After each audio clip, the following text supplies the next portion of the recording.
నమస్కారం. న్యాయ సేవ కార్యక్రమానికి స్వాగతం. ఇవాల్టి మన అంశం వయోవృద్ధుల సంరక్షణ, న్యాయ సహాయం.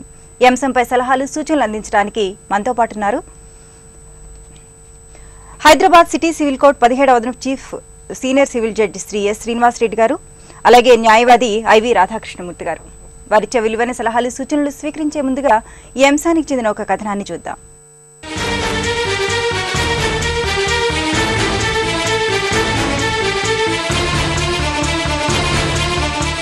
భారతీయ సమాజంలోని సంప్రదాయ పద్ధతులు, విలువలు పెద్దవారి భద్రతా సంరక్షణకు ఎంతో ప్రాధాన్యతనిచ్చాయి.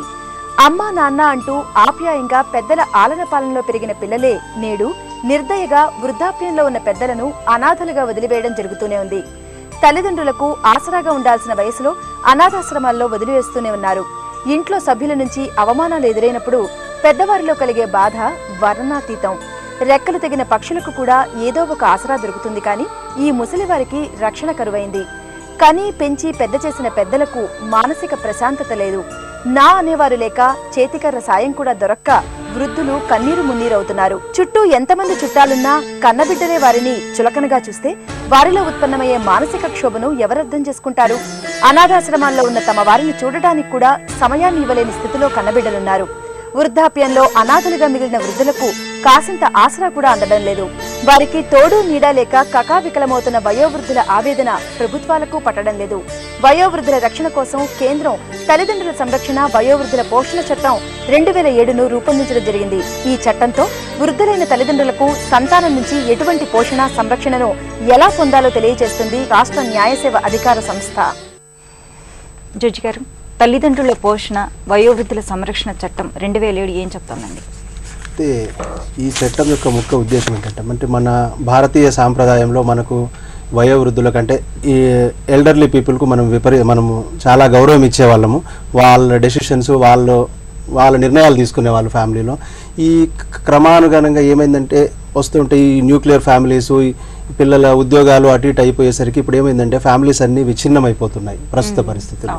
అయితే ఈ వయోవృద్ధులు ఎవరైతే పేరెంట్స్ ఉన్నారో, పేరెంట్స్ కానీ ఇంకా వేరే ఎవరైనా కావచ్చు, వీళ్ళకు కూడా రాజ్యాంగపరమైన అన్ని హక్కులు ఉంటాయి. సరే, వీళ్ళకున్న హక్కులు వీళ్ళు అవన్నీ చేయడానికి మన కేంద్ర ప్రభుత్వము 2007లో ఈ వయోవృద్ధుల పోషణ మరియు సంరక్షణ చట్టాన్ని తీసుకురావడం జరిగింది. ఈ చట్టం యొక్క ముఖ్య ఉద్దేశం ఏంటంటే, ఎవరైనా కూడా నిరాదరణకు గురైన వయోవృద్ధులు ఎవరైతే ఉన్నారో, తల్లిదండ్రులు కావచ్చు, తాతలు కావచ్చు, అటువంటి వాళ్ళు ఎవరున్నా కూడా వాళ్ళకు ఈ చట్టం ప్రకారము ఎవరైనా నిరాదరణకు గురైనట్టు అనిపిస్తే వాళ్ళకు ఎటువంటి హక్కులు ఉన్నాయి.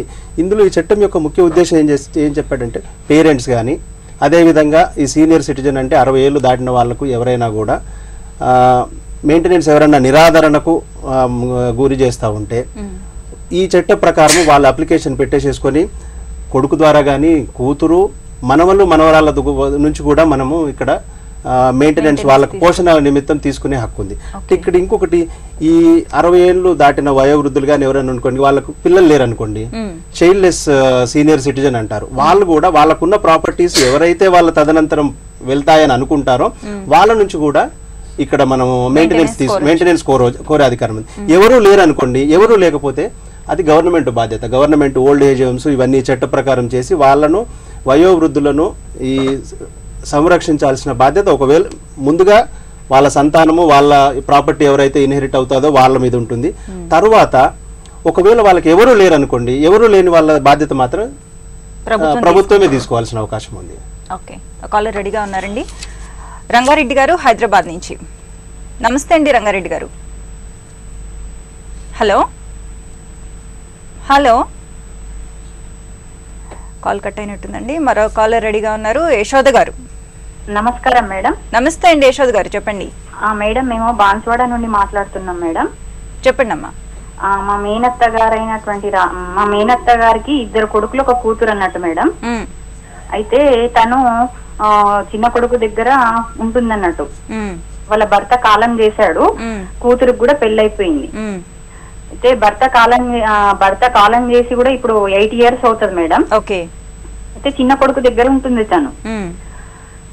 ఈ పెద్ద కొడుకు ఏం చేస్తున్నాడంటే ప్రతి విషయంలో ఆమెకు మెంటల్ టార్చర్ పెట్టడము, అసలు చిన్న కొడుకు దగ్గర కూడా ఉండనివ్వకుండా మెంటల్ టార్చర్ పెట్టడము. తర్వాత తండ్రి సంపాదించినటువంటి ఆస్తిలో రిజిస్ట్రేషన్ ఎవరి వాళ్ళకే చేసేసారు మేడం. భూమి రిజిస్ట్రేషన్ చేసేసిన తర్వాత ఆవిడ పేరు మీద ఏమన్నా ఆస్తి ఉందమ్మా? ఆవిడ పేరు మీద ఇల్లు ఉంది మేడం. ఆ ఇంటి కోసం ఏమన్నా ఆవిడని ఇబ్బంది పెడుతున్నారా? ఆమెను ఇంటి కొరకు ఇబ్బంది పెట్టడం మేడం. తర్వాత ఆమె భర్త సంపాదించినటువంటి ఆస్తి పైన మీద కూడా ఆమెకి ఇబ్బంది పెట్టడం, చాలా అంటే చాలా ప్రాబ్లమ్స్ క్రియేట్ చేస్తున్నాడు. అసలు ఆమె మెంటల్ గా చాలా అప్సెట్ అయిపోయి, అంటే చిన్న కొడుకు దగ్గర ఉండడం వల్ల ఆస్తి అంతా అతనికి ఇస్తుంది అన్న భయంతో ఆమెను ఇబ్బంది పెడుతున్నారు, అంతే కదా మీరు చెప్తోంది? అవును మేడం. ఓకే అమ్మా. జడ్జి గారు చూడండి అమ్మా, మీకు ఇప్పుడు ఆస్తి ఎవరు సంపాదించారంటున్నారు? భర్త సంపాదించి ఈవిడ పేరు మీద, అంటే ఈవిడ పేరు మీద ఆస్తి ఇల్లు ఉందంటున్నారు కదా, ఆ ఇల్లు ఈవిడ పేరు మీదనే ఉందమ్మా? ఈవిడ పేరు మీదనే కొన్నారా? ఈవిడ పేరు మీదనే కొన్నారు సార్. సరే, ఆమె పేరు మీద కొంటే అమ్మా ఆమె బతికున్నంత వరకు ఎవరికి ఎటువంటి హక్కు ఆ ఇంట్లో రాదు. Okay sir. ఇంకొక విధంగా ఇటువంటిది ఏదన్నా చేస్తా ఉంటే ఆమె ఇంకా వేరే రకమైన కంప్లైంట్ వేయొచ్చు కొడుకు పైన. అంటే ఇలా నాకు ఇబ్బందులు పెడుతున్నారు అని చెప్పేసి దగ్గరలో ఉన్న పోలీస్ స్టేషన్లో కంప్లైంట్ చేయొచ్చు, లేకపోతే మన గృహహింస నిరోధక చట్టం కింద కూడా కంప్లైంట్ వేసుకోవచ్చు ఆమె. ప్రాపర్టీస్ విషయంలో వచ్చేసరికి అది తండ్రి సంపాదించిన ఆస్తి, ఆయన చనిపోయారు కాబట్టి వారసులకు చట్ట ప్రకారం ఏ విధంగా రావాలని ఉంటుందో ఆ విధంగా వస్తుందమ్మా ఆస్తి. సరే, ఇటువంటి ఇబ్బందులకు గురి చేయడం ఇటువంటి అవిటుకుంటే మాత్రము చట్టపరంగా చర్యలు తీసుకోవచ్చమ్మా. అదే సార్, చట్టపరంగా మేము ఏ విధంగా వెళ్తే మాకు సొల్యూషన్ అనేది? సరే, మీరు పోలీస్ స్టేషన్ వెళ్ళచ్చు, లేదంటే మీరు బాన్స్వాడ అంటున్నారు కదమ్మా, బాన్స్వాడలో న్యాయ సేవా అధికార మన కోర్టు ఉంది కదా, కోర్టులో న్యాయ సేవా అధికార సంస్థ ఒకటి ఉంటుంది. అక్కడికి వెళ్తే మీకు మీరేం చేయాలన్న దానికి మీకు ఫ్రీగా లీగల్ ఎయిడ్ ఇవ్వడం జరుగుతుంది. ఆవిడ మహిళ కాబట్టి ఫ్రీ లీగల్ ఎయిడ్ వస్తుంది న్యాయ సేవా అధికార సంస్థ చట్టం ప్రకారము. అక్కడికి వెళ్తే మీకు సరైన సలహా ఇస్తారమ్మా ఏం చేయాలన్న దాని మీద. హలో, ఓకే అండి, మరో కాల్ తీసుకుందాం అండి. హైదరాబాద్ నుంచి రమ్య గారు. హలో రమ్య గారు, నమస్తే అండి, చెప్పండి. మేడం నమస్తే అండి. నమస్తే అమ్మా. మేడం అది వచ్చేసి మా ఫాదర్ వచ్చేసి గవర్నమెంట్ ఎంప్లాయీ అండి, రిటైర్డ్ అయిపోయారు. ఓకే. ఆయన ఏజ్ వచ్చేసి 65 years. గవర్నమెంట్ ల్యాండ్ నుంచి డాడీ కొన్నారండి, లోన్ తీసుకుని కొన్నారు ల్యాండ్, హౌసింగ్ బోర్డ్ ల్యాండ్ అది. సో నాన్న వాళ్ళు ఎన్ని రోజులు ఆ ఇంట్లో ఉంటే వాళ్ళ అన్నదమ్ములు దౌర్జన్యంగా ఆ ఇంట్లో నుంచి వెళ్ళగొట్టడం జరిగిందండి. ఓకే. సో 2 years నుంచి వేరే ఇంట్లో రెంట్కుంటున్నారు. సో మా ప్రాపర్టీ ఏ విధంగా మాకు రావచ్చండి? ఓకే, అది యాక్చువల్గా ఈరోజు మనం వయోవృద్ధుల గురించి మాట్లాడుకుంటున్నాం అమ్మా, వృద్ధుల సంరక్షణ చట్టం గురించి. ఓకే, లాయర్ గారు, ఇప్పుడు జడ్జి గారు చెప్పినట్టు మనకు ఒక చట్టాన్ని రూపొందించడం జరిగింది ప్రత్యేకంగా వృద్ధుల గురించి. మరి ఈ చట్టం వల్ల అసలు వాళ్ళకి రక్షణ లభిస్తుందంటారా? ఈ చట్టం ద్వారా దానికి ఇప్పుడు ఆవిడ చెప్పిన కంప్లైంట్కి అయితే ఏం లేదండి. యాక్చువల్లీ అంటే ఇప్పుడు వాళ్ళు ఆయన ఫోర్స్ఫుల్గా వాళ్ళని తీసేశారు కాబట్టి వాళ్ళు ఏంటంటే రికవరీ ఆఫ్ పొజిషన్కి కేసు పెట్టుకోవచ్చు అనమాట. అంతేగాని దీనిలో వయోవృద్ధులు దీంట్లో అట్లాంటి ప్రొటెక్షన్ ఏమి లేదు.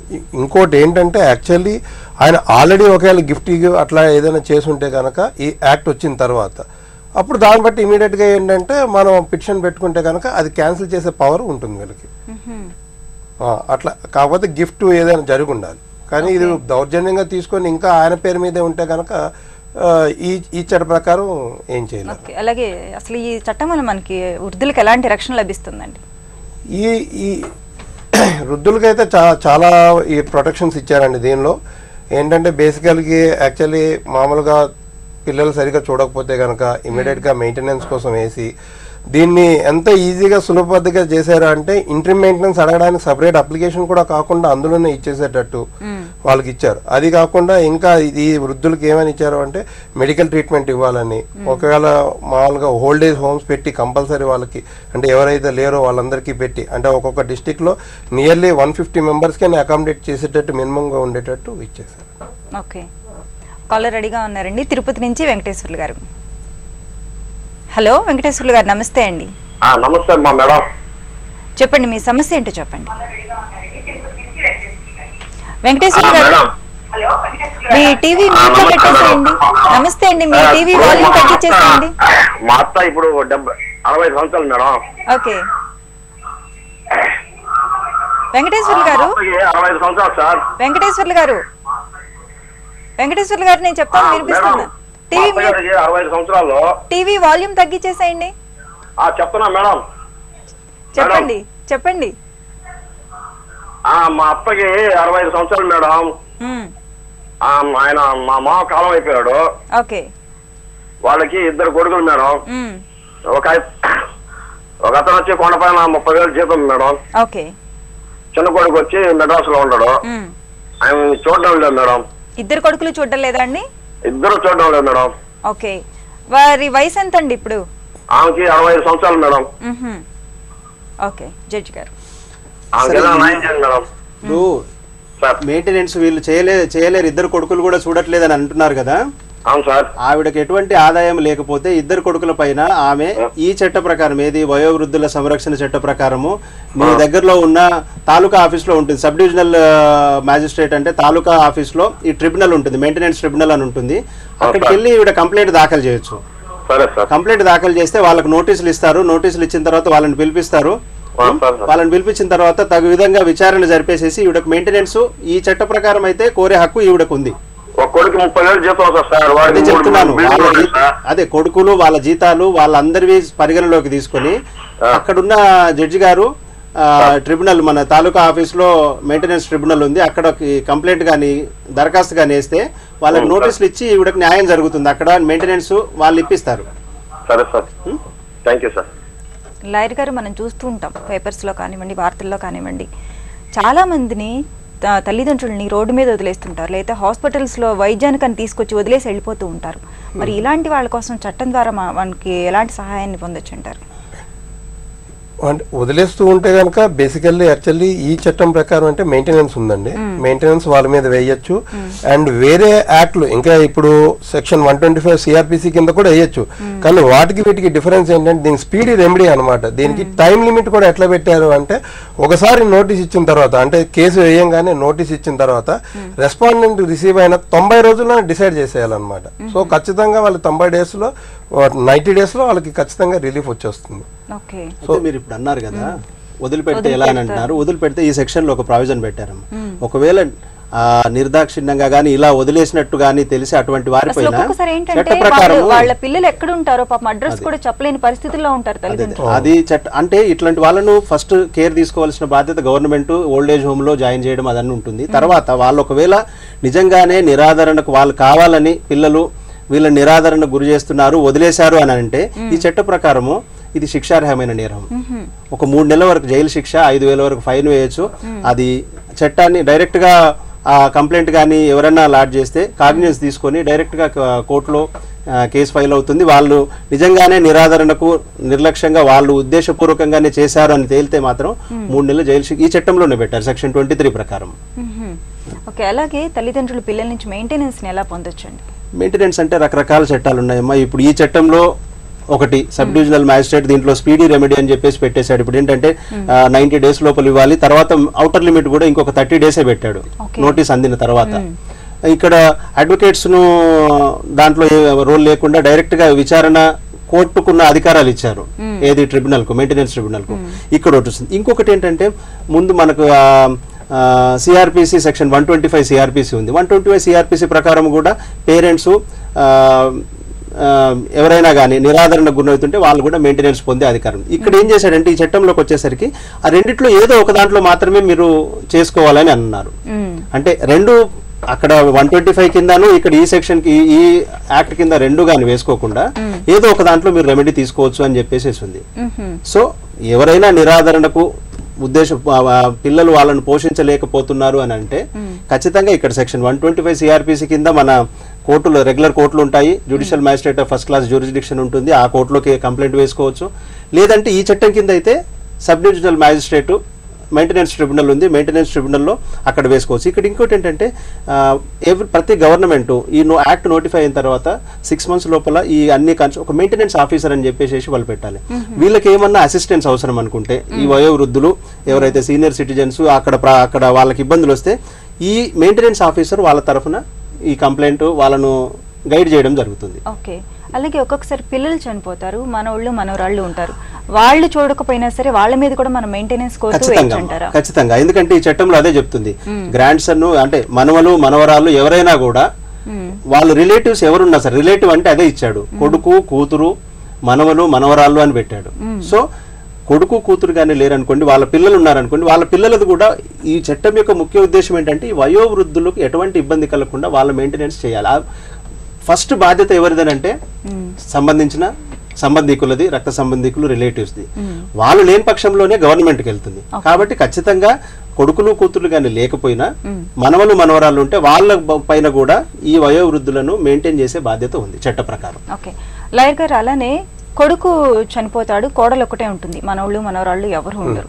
అలాంటి పరిస్థితుల్లో కోడలికి అత్తామామని పోషించే అది ఉంటుంది, బాధ్యత ఉంటుందండి? ఉంటుంది, బాధ్యత ఖచ్చితంగా ఉంటుందండి. యాక్చువల్లీ ఎందుకు అంటే ఆవిడకి అంటే ఆవిడ చూసుకోగలిగి ఉండిన తర్వాతనే, ఎందుకంటే సుప్రీంకోర్టు ఏంటంటే యాక్చువల్లీ సర్టన్ పారామీటర్స్ పెట్టింది అనమాట. అంటే కోడలు గనక చూడాలి అనుకుంటే గనక ఆమెను కూడా ఆమె చూసుకోవాలి కదా, ఆమె చూసుకొని దాటి మించి ఉంటే కనుక ఖచ్చితంగా ఆవిడ వీళ్ళిద్దరిని కూడా సంరక్షించే బాధ్యత ఉందన్నమాట. ఓకే, కాలర్ రెడీగా ఉన్నారండి. బెంగళూరు నుంచి స్వప్న గారు. హలో స్వప్న గారు. హలో అండి, నా పేరు స్వప్న అండి. చెప్పండి. యాక్చువల్లీ అదే అండి, మా పెద్దమ్మకి తనకి 2 పిల్లలు అనమాట, బాబు పాప. ఓకే, సో బాబు పాప వచ్చేసి చూసుకోవట్లేదు అసలు అనమాట. ఓకే, మీ పెద్దమ్మ గారికి ఎంత వయసు అండి? తనకి ఇప్పుడు 70 ఇయర్ పై ఉంటుందండి. బట్ ఏంటంటే వాళ్ళ కొడుకు వచ్చేసి అడ్వకేట్, వాళ్ళ పాప వచ్చేసి వాళ్ళు హైదరాబాద్ లో ఉంటారు, వాళ్ళ కొడుకు వచ్చేసి మంచిర్యాలలో ఉంటారు. ఓకే, అసలేం పట్టించుకోవట్లేదండి వాళ్ళు. ఓకే జడ్జి గారు, అంటే ఇప్పుడు తను హాస్పిటల్ లో ఉందండి యాక్చువల్లీ రైట్ నౌ. సో ఇప్పుడు ఎవరు వాళ్ళ ఆమె చూడనికి అసలు అన్నమాట. హలో, ఓకే ఓకే, ఇక్కడికి వచ్చేసరికి ఏంటమ్మా, ఖచ్చితంగా పిల్లల పైన వాళ్ళ మదర్ ను పోషించే బాధ్యత ఉందమ్మా. ఖచ్చితంగా వాళ్ళు చేయాల్సిందే. వాళ్ళు చేయకపోతే ఇప్పుడు బెంగళూరు, ఇప్పుడు ఎక్కడ ఉంటున్నారు మీ పెద్దమ్మ గారు? హైదరాబాద్ లో ఉంటున్నారు కదా. హైదరాబాద్ లో వాళ్ళు పిల్లల పైన కేసు వేయొచ్చమ్మా. ఈ చట్టం ప్రకారం కేసు వేయొచ్చు. అంటే వాళ్ళ నిరాదరణ గురి, ఎందుకంటే ఈ చట్టం యొక్క ముఖ్య ఉద్దేశం ఏంటంటే పేరెంట్స్ కానీ వయోవృద్ధులు ఉన్న వాళ్ళకు maintenance, clothing, medical treatment and medical attendance అంటారు. అంటే ఇవన్నీ చూపించాల్సిన బాధ్యత పిల్లలపైన ఉంది. కాబట్టి ఖచ్చితంగా ఆవిడ ఈ ట్రిబ్యునల్లో కానీ వెళ్ళి కంప్లైంట్ కానీ వేయగలిగితే అక్కడ వాళ్ళని పిలిపించడం జరుగుతుంది. వాళ్ళు ఖచ్చితంగా వాళ్ళతోటి మెయింటెనెన్స్ ఖచ్చితంగా ఇప్పించడం జరుగుతుందమ్మా. అడ్వకేట్ అయినా సరే అమ్మా, ఇక్కడ చట్టం దృష్టిలో ఎవరైనా ఒకటే అమ్మా. చట్టం దృష్టిలో ఎవరైనా ఒకటే. అడ్వకేట్ అంటే అక్కడ దేంట్లో ఎక్సెప్షన్స్ ఏమి ఉండవు. ఆవిడ నిరాదరణ గురవుతున్న ఆవిడ తల్లి కాబట్టి వాళ్ళ పైన బాధ్యత ఉంటుంది. పిల్లల పైన పోషించాల్సిన బాధ్యత పిల్లలపైనే ఉంటుంది కదా. కాబట్టి ఖచ్చితంగా ఆవిడ ట్రిబ్యునల్లో కానీ అప్లికేషన్ ఆవిడ ఒకవేళ ఇబ్బంది ఏమన్నా ఉంటే ఆథరైజేషన్ ఇచ్చిన వారు ఎవరైనా కూడా ఒక అసోసియేషన్, ఆర్గనైజేషన్ ద్వారా కూడా కంప్లైంట్ ఇవ్వచ్చమ్మా. ఏమన్నా ఇబ్బందులు అవే అనిపిస్తే దీని ప్రకారం ఎలా వెళ్ళాలి అని అనుకుంటే ఈ దగ్గరలో ఉన్న న్యాయ సేవా సహాయక కేంద్రాన్ని, మన సిటీ సివిల్ కోర్టులో ఉంటుంది, నాంపల్లి క్రిమినల్ కోర్టులో ఉంది, హైదరాబాద్లో ప్రతి కోర్టు దగ్గర ఒక న్యాయ సేవా అధికార సంస్థ సంబంధించిన ఆఫీస్ ఉంటుందమ్మా. అక్కడ సంప్రదిస్తే ఖచ్చితంగా న్యాయ సలహాలు ఇస్తారు, ఏ విధంగా వెళ్ళాలన్నది కూడా చెప్తారమ్మా. ఇది ఏ ఆర్టికల్ కిందకి వస్తుందండి మీరు చెప్పింది ఇప్పుడు? ఇది ఈ maintenance and welfare of senior citizens act అని ఉందమ్మా. ఆ యాక్ట్ ప్రకారం సెక్షన్ 4(5) ప్రకారం కంప్లైంట్ వేయాల్సి ఉంటుంది ఇక్కడ. లేదంటే 125 CRPC కింద దగ్గరలో ఉన్న మ్యాజిస్ట్రేట్ కోర్టులో కూడా పిటిషన్ వేసుకోవచ్చమ్మా మెయింటెనెన్స్ గురించి.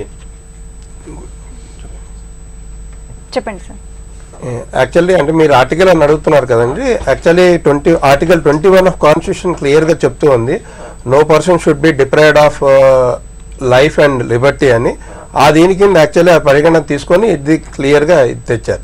బేసికల్లీ ఫస్ట్ వేరే కంట్రీస్లో కూడా పెట్టారు. First USA, Canada, New Zealand, Germany ఇవన్నీ తీసుకున్న తర్వాత వాళ్ళందరూ ఇట్లాంటి యాక్ట్లు తెచ్చి అన్నీ చేస్తున్నారు. కాబట్టి ఇక్కడ కూడా మన కంట్రీ కూడా చేయాలి అని ఈ యాక్ట్ యాక్చువల్లీ బేసికల్లీ తెచ్చారండి. దాని ముఖ్య ఉద్దేశం అది. ఓకే, మరో కాలర్ రెడీగా ఉన్నారండి. కర్నూలు నుంచి సావిత్రమ్మ గారు.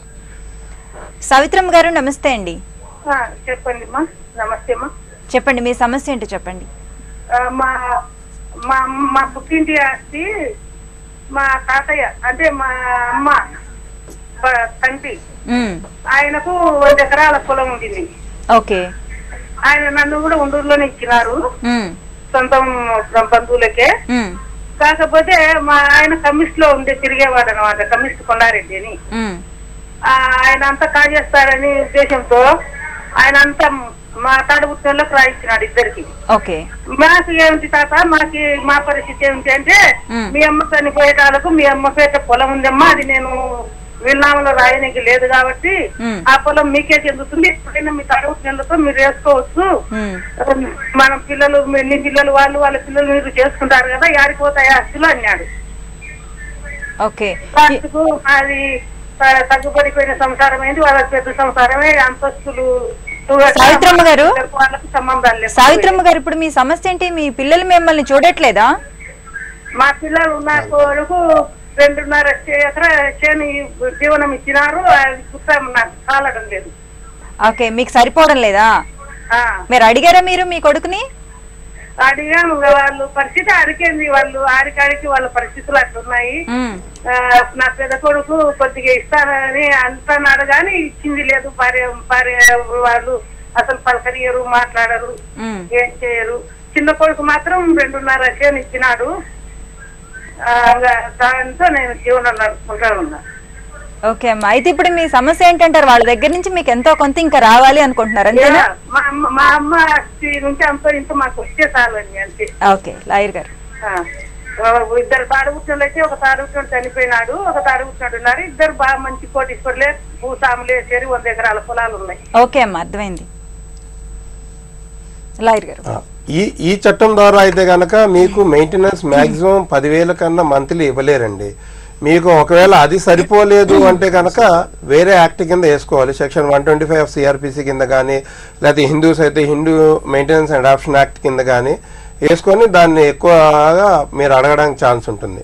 కానీ దీని ప్రకారం అయితే కనుక మీకు ఆల్రెడీ చేను ఉండి దాని మీద ఉండి కూడా ఇవ్వట్లేదు అంటే, ఒకవేళ వీళ్ళ పేరు మీద ఆల్రెడీ ఉంటే కనుక నెక్స్ట్ అంటే తదనంతరం ఎవరికి వస్తుందో లీగల్ ఎయిర్స్ మీద ఇది ఉండి ఇది సరిపోవట్లేదు అంటే కనుక దాని ప్రకారం కూడా మీకు నాకు ఇది ఉండి సరిపోవట్లేదు అని ఒక పిటిషన్ మీరు ఈ సబ్ డివిజనల్ ఆఫీసర్ ఉంటారు వాళ్ళ దగ్గర కనుక పెట్టుకుంటే కనుక మీకు ఖచ్చితంగా న్యాయం చేసి వాళ్ళకి నోటీసులు ఇచ్చి ఖచ్చితంగా న్యాయం చేస్తారమ్మ. మీకు మరో కాల్ తీసుకుందామండి. హైదరాబాద్ నుంచి ఆనందరావు గారు. హలో, నమస్తే అండి. Good morning madam. Good morning అండి. ప్రాబ్లం ఏంటంటే అండి, మేము 2 బ్రదర్స్ అండి. మా ఫాదర్ ఎప్పుడు చనిపోయారు, మా మదర్ మా ఇద్దరి దగ్గర ఉంటుంది ఇప్పటి వరకు. అయితే నేను నా పెళ్లి అయ్యేంత వరకు నేను మా బ్రదర్ దగ్గర డిపెండెంట్ గా ఉండేవాడిని. అప్పుడు మా బ్రదర్ మ్యారేజ్ అయింది. సో అప్పుడు మా మదర్ కూడా మాతో పాటే అదే మేమంతా ఒకే దగ్గర ఉండేవాళ్ళం. తర్వాత నాకు పెళ్లి అయిన తర్వాత నేను హైదరాబాద్ లో ఉంటున్నానండి. నేను అండ్ నా దగ్గర మాక్సిమం 10 years నా దగ్గరే ఉంటుండేది మా మదర్. మా బ్రదర్ దగ్గర అప్పుడప్పుడు వెళ్ళి వచ్చేది అనమాట. అయితే ఆవిడకి ఏంటంటే ఓసిడి ప్రాబ్లం ఉందండి, అబ్సెసివ్ కంపల్సివ్ డిజార్డర్ అని ఒక మానసికమైన జబ్బు అనమాట. సో దానివల్ల ఆవిడ ఏంటంటే అరవడం, గట్టిగా అనుమానించడాలు, ఇలా గొడవ చేయడం బాగా ఎక్కువ అయిపోయింది అనమాట. అది డాక్టర్ దగ్గరికి వెళ్ళిన తర్వాత అది ఇప్పుడు క్యూర్ అవ్వదండి, ఎక్స్ట్రీమ్ స్టేజ్ లో ఉంది. సో మీరు ఓన్లీ మెడిసిన్స్ బాగా మత్తు మంది ఇస్తేనే తప్ప మీరు ఆవిడని కంట్రోల్ చేయలేము మనం అన్నట్టుగా చెప్పారు. సో ఇప్పుడు ఆవిడ ఏంటంటే అరుస్తూ ఉంటుందండి. అందుకని చెప్పేసి ఇప్పుడు మా ఉదయం అంటే ఆవిడ హైదరాబాద్ లో పల్లెటూరు వాతావరణం అనమాట. హైదరాబాద్ లో ఆవిడ ఉండడానికి ఇష్టపడదు, ఎప్పుడు కూడా ఎప్పుడు గొడవ చేస్తూనే ఉంటుంది. ఎందుకంటే ఇక్కడ ఎవరు మాట్లాడడానికి ఎవరు ఉండరు, పల్లెటూరు వాతావరణం ఉండదని.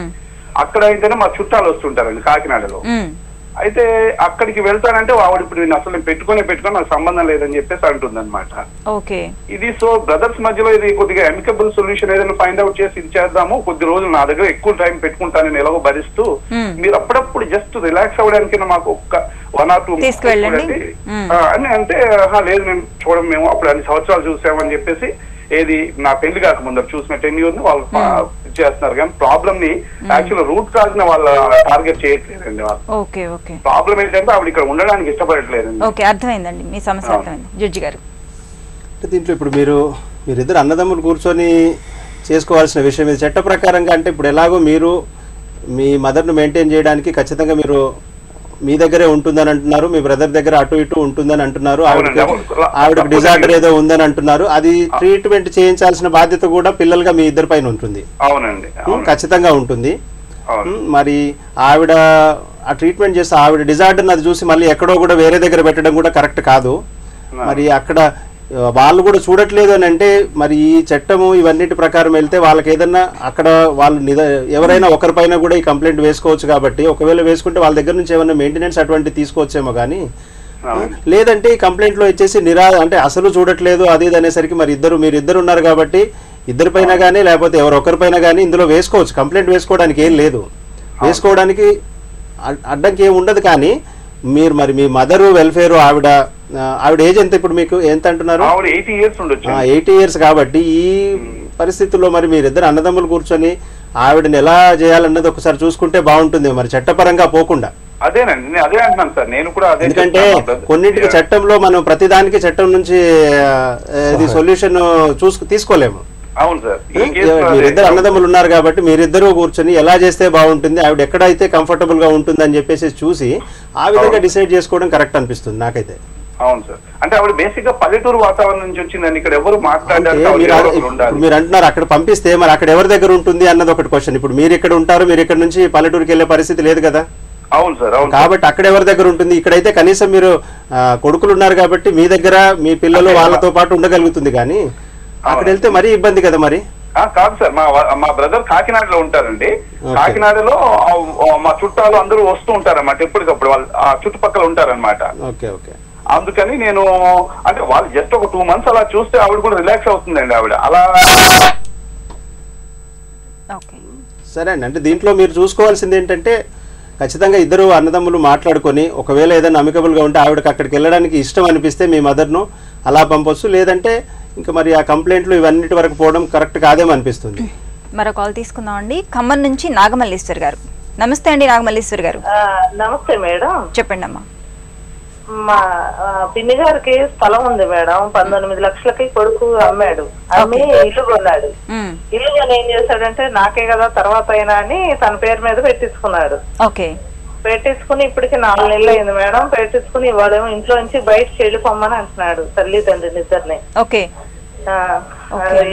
ఎట్లా ఆస్తి మొత్తం ఇప్పుడు ఆ అబ్బాయి పేరు మీద రాసేసారు వీళ్ళ పేరు మీద ఏమీ లేదు. ఏమీ లేదు మేడం. 19 లక్షలు ఇల్లు కొని రాసుకున్నాడు అయిపోయి. ఓకే ఓకే జడ్జి గారు. ఇప్పుడు ఆ ఇంట్లో నుంచి వెళ్ళిపోమ్మనే హక్కు కొడుకుకైతే లేదమ్మా. ఎందుకంటే కొడుకుగా వీళ్ళకి సేవ చేయాల్సిన బాధ్యత, వీళ్ళ మెయింటెనెన్స్, వీళ్ళ వెల్ఫేర్, వీళ్ళంతా బాగోగులు చూసుకోవాల్సిన బాధ్యత కొడుకుగా ఆయన పైన ఖచ్చితంగా ఉంటుంది. ఒకవేళ వీళ్ళు నిరాదరణ గురి అట్లా చేసినట్టు అనిపించేస్తే ఖచ్చితంగా ఈ చట్ట ప్రకారం వయోవృద్ధుల చట్ట ప్రకారం కానీ లేకపోతే ఇప్పుడు వాళ్ళ మదర్ ఉంది కాబట్టి ఆ ఖచ్చితంగా ఆ ఇంట్లోనే ఉండడానికి గృహహింస నిరోధక చట్టం ఒకటి ఉంది. దాంట్లో పేరెంట్స్ కూడా తల్లి కూడా కొడుకు పైన వీళ్ళపైన ఇటువంటిది ఏది జరిగినా కూడా కంప్లైంట్ వేసుకోవచ్చమ్మా. అదే ఇంట్లో ఉండడానికి కూడా హక్కు కోరొచ్చు. ఇప్పుడు మీరు ఎక్కడ ఉంటారమ్మా? ఇక్కడ నూజివీడు హనుమాన్ జంక్షన్ దగ్గర సార్. అదే అక్కడ దగ్గరలో ఉన్న కోర్టులో వేసుకోవచ్చమ్మా. ఒకవేళ ఈ చట్ట ప్రకారం ఈ వయోవృద్ధుల చట్ట ప్రకారం అయితే దగ్గరలో ఉన్న తాలూకా ఆఫీస్ లో మెయింటెనెన్స్ ట్రిబ్యునల్ అని ఉంటుంది, అక్కడ కంప్లైంట్ వేయాలి. లేకపోతే మీరు నూజివీడు అంటున్నారు, నూజివీడు కోర్టులో న్యాయ సేవా అధికార సంస్థకు సంబంధించిన ఆఫీస్ ఉంటుందమ్మా. అక్కడ ఉచితంగా మీకు న్యాయ సలహాలు ఇస్తారు. మీరు ఏ విధంగా మీరు పోవాలి, మీ కంప్లైంట్ వేయడానికి కూడా సరైన అవసరం అనుకుంటే అసిస్టెంట్స్ కూడా ఇస్తారు అక్కడ అడ్వకేట్ ద్వారా. మీకు ఎటువంటి డబ్బులు అవన్నీ లేకుండా ఉచితంగా న్యాయ సలహాలు ఇవ్వడం జరుగుతుంది. అదేవిధంగా ఉచితంగా మీకు న్యాయవాదిని కూడా ఏర్పాటు చేసే అవకాశం ఉందమ్మా. మీరు దగ్గరలో ఉన్న మీ కోర్టులో ఉన్న న్యాయ సేవా అధికార సంస్థను సంప్రదించండి అమ్మా. ఓకే లాయర్ గారు, వృద్ధాశ్రమాల్లో ఉన్న వాళ్ళకి అంటే అనాథాశ్రమంలో ఉన్న వాళ్ళకి ప్రభుత్వం నుంచి ఎలాంటి సహాయం అందుతుంది? ప్రభుత్వం యాక్చువల్లీ ఈ యాక్ట్ ప్రకారం ఏం చేశారు అంటే actually old age homes compulsory పెట్టాలి. వాళ్ళకి ఇది కాకుండా మళ్ళీ హాస్పిటల్స్ లో కూడా ఫ్రీ ట్రీట్మెంట్ ఇవ్వాలి. ఒకవేళ అంటే వాళ్ళు బతికిన స్టేటస్ ని బట్టి దాని కానీ ఏదైనా హాస్పిటల్ ఫండింగ్ చేసినా అంటే గవర్నమెంట్ మీద ఇంత రెస్పాన్సిబిలిటీ పెట్టారు అనమాట ఈ యాక్ట్ ప్రకారం. సో ఇచ్చి వాళ్ళకి ఖచ్చితంగా ట్రీట్మెంట్ ఇవ్వాలి అని చెప్పారండి. మెయింటెనెన్స్ అంటే అది ఎలాగో వీళ్ళ అంటే కొడుకుల మీద కానీ కూతుర్ల మీద కానీ కోడళ్ళ మీద వాళ్ళ మీద వేయడానికి ఉంది.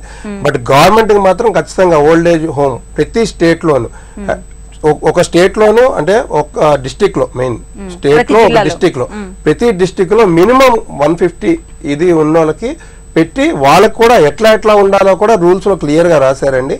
అంటే పేరెంట్స్ అంటే రిలేషన్ బట్టి అనమాట. రిలేషన్ బట్టి అయితే అంటే లేడీస్ ని జెంట్స్ ని ఒక దాంట్లో ఉంచొచ్చు. ఒకవేళ డిఫరెంట్ ఇదైతే కనుక వేరే వేరేగా ఉంచాలి. అన్ని అందులో యాక్ట్ లో క్లియర్ గా రాసి, సారీ యాక్ట్ కాదు రూల్స్ పెట్టారు. ఆ రూల్స్ లో క్లియర్ గా రాసి పెట్టారండి. సో దాన్ని బట్టి ఖచ్చితంగా ఓల్డ్ ఏజ్ వాళ్ళకి గవర్నమెంట్ సఫిషియెంట్ కేర్ తీసుకోవాలని ఈ యాక్ట్ తెచ్చారు అన్నమాట. Okay, thank you so much అండి. ఇప్పటి వరకు మనం వయోవృద్ధుల సంరక్షణ, న్యాయ సహాయం ఈ అంశంపై సలహాలు, సూచనలు స్వీకరించాం. వచ్చే శనివారం 9:30 న్యాయ సేవా కార్యక్రమంలో మళ్ళీ కలుసుకుందాం. అంతవరకు సెలవు. నమస్కారం.